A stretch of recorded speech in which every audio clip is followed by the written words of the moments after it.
नमस्कार, news India देख रहे हैं आप और आपके साथ मैं हूं नितिशा बंसल। नमस्कार, मैं हूं रमन ममगाई और न्यूज मॉर्निंग इंडिया में आपका स्वागत है। और आज दिन भर की बड़ी खबरों पर हमारी नजर बनी रहेगी। आज यूपी में दूसरे चरण का मतदान है। 9 जिलों की 55 सीटों पर सुबह 7 बजे से वोटिंग होगी। तो वहीं गोवा और उत्तराखंड में आज एक ही चरण में मतदान होना है। तो वहीं सुरक्षा चूक के बाद पीएम मोदी आज पंजाब के जालंधर में जनसभा को संबोधित करेंगे। हाई सिक्योरिटी के बीच पीएम की जनसभा होगी। देश भर में हिजाब बनाम भगवा पर सियासत के बीच कर्नाटक में आज से स्कूल खोलने की अनुमति दे दी गई है। सरकार ने हुड़दंगियों पर सख्त कार्रवाई के भी निर्देश दिए हैं। स्कूलों के आसपास धारा 144 लागू रहेगी। रूस और यूक्रेन में जंग जैसे हालात बन चुके हैं। अमेरिकी राष्ट्रपति बाइडेन ने किसी भी वक्त हमले की आशंका जताई है। अमेरिका पूरी यूरोप में हाई अलर्ट जारी है। इन तमाम खबरों पर हमारी नजर आज दिन भर बनी रहेगी। और इस वक्त की बड़ी खबर पर नजर डालते हैं। यूपी में दूसरे चरण की वोटिंग शुरू। 9 जिलों की 55 सीटों पर वोटिंग जारी।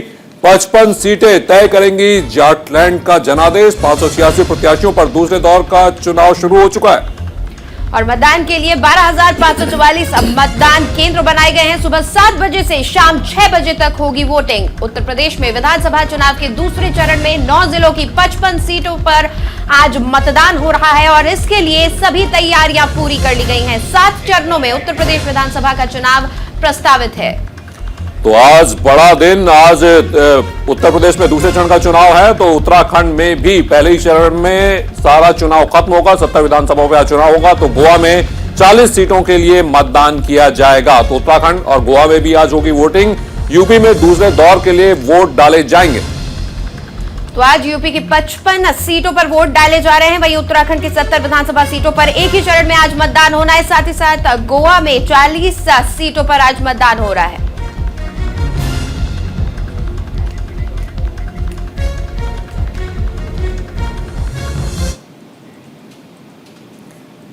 तो दूसरे चरण के रण की हर खबर सबसे पहले 55 सीटों पर वोटिंग की एक एक तस्वीर न्यूज इंडिया पर। यूपी के वोट युद्ध की महा कवरेज। और सिर्फ उत्तर प्रदेश ही नहीं, गोवा और उत्तराखंड की तमाम सीटों की पहली तस्वीर हम आप तक लेकर आए। तो आप लगातार न्यूज इंडिया पर जुड़े रहिए। तमाम वोट कितने प्रतिशत हुआ, किस किसने वोट डाला, कौन कौन सा बड़ा चेहरा अपने मताधिकार का प्रयोग करके आया, ये तमाम तस्वीरें नितिशा सबसे पहले हमारे दर्शक न्यूज इंडिया पर देख सकते हैं। बिल्कुल, चुनाव से जुड़ी एक एक बड़ी खबर आप न्यूज इंडिया पर आज हमारे साथ देखेंगे। उत्तराखंड और गोवा में भी आज वोटिंग होनी है। यूपी में दूसरे चरण का मतदान शुरू हो चुका है।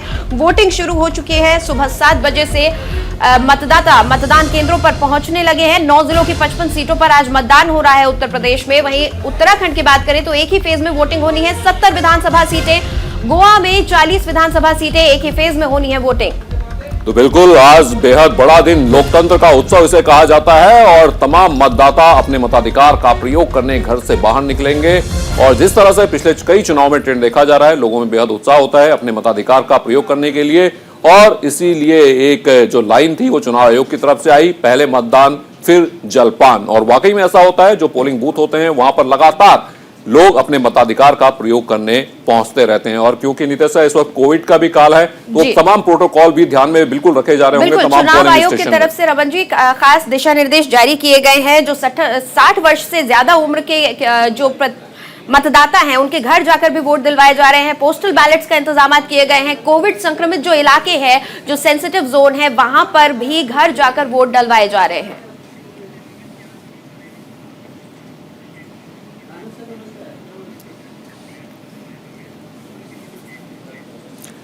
और हमारे तमाम सहयोगी हमारे साथ जुड़ चुके हैं, नमित, रागनी और शेखर। और सबसे पहले शेखर का रुख करते हैं। शेखर रामपुर में मौजूद हैं। शेखर, सुबह सुबह आप खड़े हैं मतदान केंद्र में और लगता है आपने भी शायद अभी जलपान तो नहीं किया होगा। तो ये हमारे तमाम सहयोगी सबसे पहले अपना जो आप मताधिकार का प्रयोग करने जाएंगे वहां खड़े हैं और आपको पल पल की तस्वीर सबसे पहले न्यूज इंडिया पर दिखाते हैं। तो शेखर, आज दूसरा राउंड है। पहले भी हम लगातार चर्चा करते रहे, आप रामपुर में मौजूद है। बेहद महत्वपूर्ण ये पूरा का पूरा इलाका होता है। किस तरह की तस्वीरें नजर आ रही हैं अभी सुबह सुबह? देखिए, इसमें कोई दो राय नहीं है। सुबह सवेरे जो रामपुर के लोग हैं वो न सिर्फ उठ करके टहलने निकले हैं, बल्कि मतदान केंद्र पर भी पहुंच रहे हैं। कई लोग ऐसे हैं जो खासतौर से वरिष्ठ नागरिक जो सुबह सवेरे ही अपना वोट डालना चाहते हैं। और ये हम जिस जगह पर मौजूद हैं, ये रामपुर खास की सीट है, रामपुर सदर सीट है और यहां पर ये मॉडल पोलिंग स्टेशन है। गुब्बारे लगाए गए हैं, जरा दिखाइए इधर, थोड़ा सजावट काफी की गई है, गुब्बारे लगाए गए हैं, सिक्योरिटी अपनी जगह पर है। लोगों को आज उत्सव है, मतदान लोकतंत्र का सबसे बड़ा उत्सव है, इस बात की तस्दीक इस पोलिंग स्टेशन पर होती है। और जाहिर सी बात है कि मतदान के लिए अब से कुछ देर में मतदान शुरू हो चुका है, लेकिन जो लोगों के आने का क्रम है वो लगातार बढ़ता जाएगा जैसे जैसे दिन चढ़ेगा, इसमें कहीं कोई शक शुबा नहीं है। और ये खास सीट मानी जाती है चूंकि आजम खान और सरकार के बीच में लगातार बीते समय में टसल चली है, इसलिए रामपुर दूसरे फेज में रामपुर काफी हॉट सीट हो जाती है।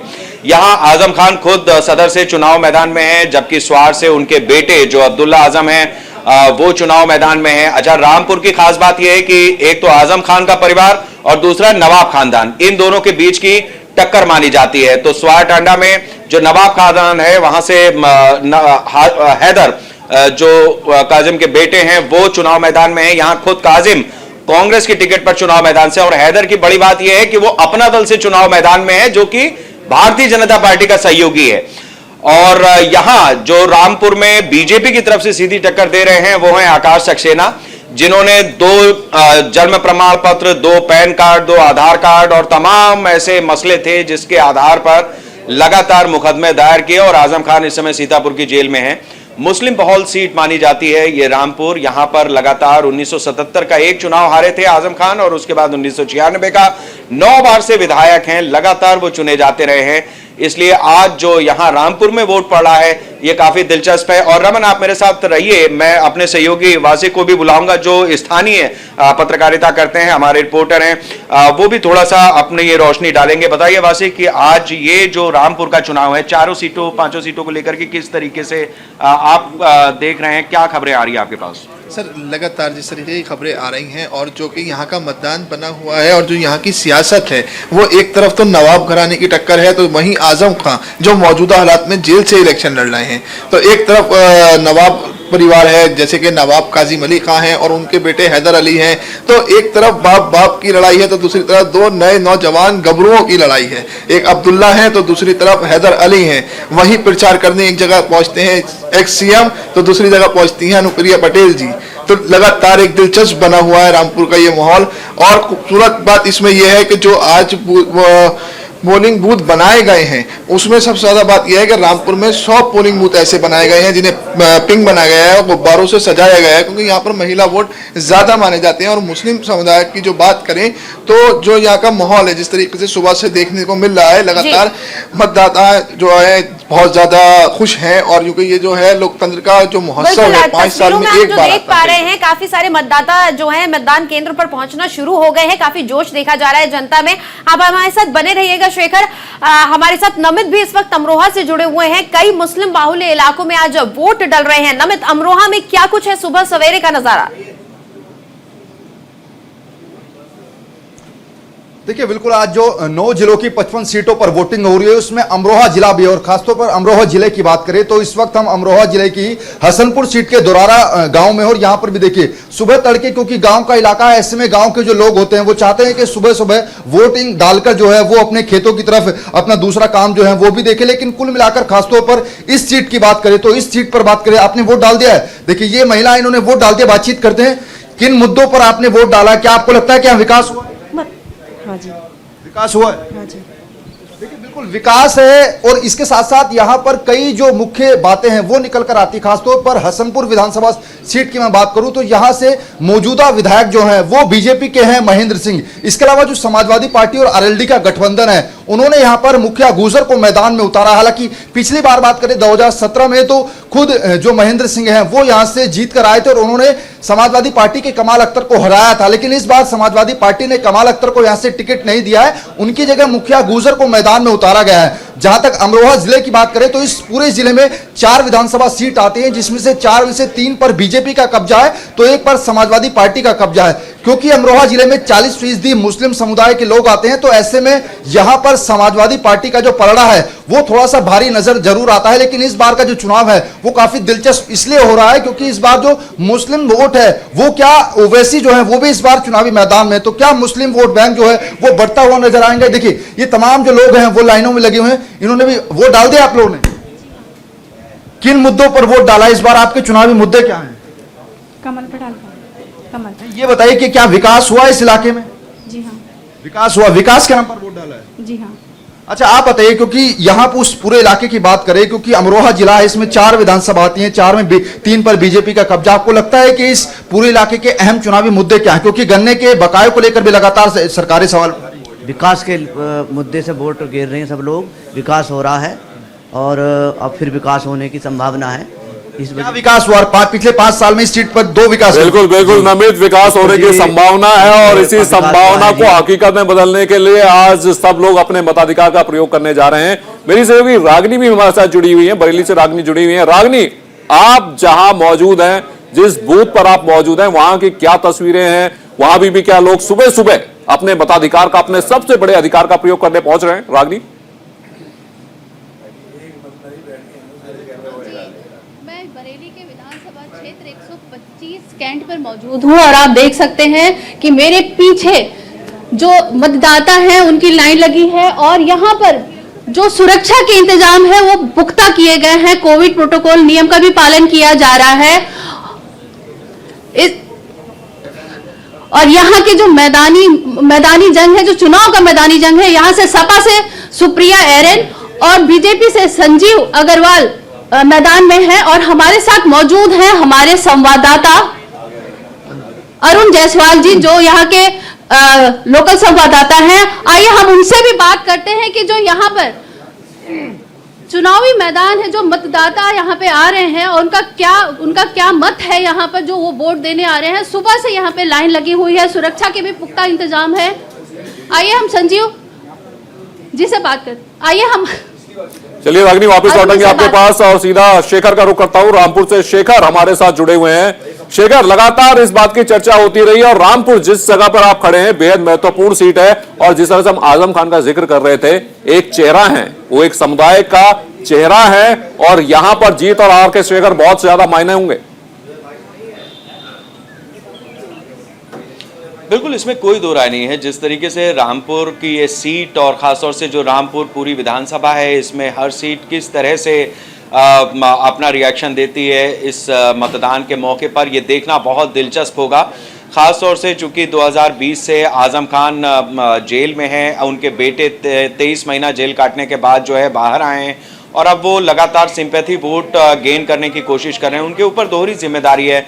रामपुर सदर जहां उनके पिता चुनाव मैदान में है, दूसरा स्वार से वो खुद चुनाव मैदान में है, तो दोनों जगहों से उनको लेकर के कन्विंसिंग भी करनी थी, कैंपेन चलानी थी और काफ़ी उन्होंने कोशिश भी की है। लेकिन दूसरी तरफ ये भी देखना बहुत दिलचस्प है कि जो मसले थे रामपुर के, जैसे सुरक्षा का मसला है या एक तरफा चीज़ों का मसला है, उसको लेकर के बहुत लोगों में गुस्सा भी देखा गया है। अलग अलग समय पर अलग अलग तरीके की प्रतिक्रियाएं आई हैं। तो उस लिहाज से ये चुनाव काफ़ी महत्वपूर्ण है और ये देखना बहुत दिलचस्प है कि जो एक बना बनाया किला है और ख़ासतौर से समाजवादी पार्टी, जिसमें आज़म खान ने कभी नींव डाली थी मुलायम सिंह यादव के साथ में और उसके बाद एक बार वो पार्टी छोड़ करके जाते हैं, फिर वापस आते हैं और उसके बाद सरकार बनने पर वो कद्दावर मंत्री रहते हैं। तो ऐसे शख्स का जब ये प्रादुर्भाव होता है, जब इस तरीके की स्थितियों में वो आता है कानून के शिकंजे में, तो उसके बाद उसकी जो अपनी कॉन्स्टिट्यूंसी है वो किस तरीके से रिएक्ट करती है और सरकार का कितना हक और हुकूक और सरकार के जो फैसले थे या जो एक्शंस थे उनको लोगों ने किस तरीके से लिया, ये रामपुर बताने के लिए काफ़ी होगा। और ये बहुत दिलचस्प है, हम आपको बताएं कि अंजनेय कुमार यहाँ के डीएम हुआ करते थे और जो रामपुर यूनिवर्सिटी उन्होंने बनाई थी, जौहर यूनिवर्सिटी, उसमें बहुत सारे किसान ऐसे थे जिन्होंने शिकायतें दर्ज कराई थी। तमाम एक ज़मीन वो सरकार ने वापस ली है जो यूनिवर्सिटी ने अपनी तरफ से कब्जा की थी। अंजनेय कुमार को जब यहाँ से डीएम के पद से, अब वो मुरादाबाद के कमिश्नर हैं, जब उनको यहाँ से विदा किया गया तो रामपुर के लोगों ने बग्घी पे बैठा के गाजे बाजे के साथ उन्हें विदा किया था। तो ये बिल्कुल। किसी जिलाधिकारी के लिए बहुत बड़ी रामपुर बात एक होती ऐसी है सीट कि है वो जहां किस पर तरीके बहुत से अलग पब्लिक अलग का तरह की तस्वीरें नजर आती हैं, और खासकर क्योंकि आजम खान इस वक्त जेल से चुनाव लड़ रहे हैं तो बहुत अहम ये चुनाव देखने को होगा। बिजनौर से भी मेरे सहयोगी बलवीर तोमर जुड़ चुके हैं, कुलवीर से हम बातचीत करेंगे। कुलवीर, बिजनौर में आप मौजूद हैं, क्या कुछ नजर आ रहा है, मतदाताओं में कितना उत्साह दिख रहा है?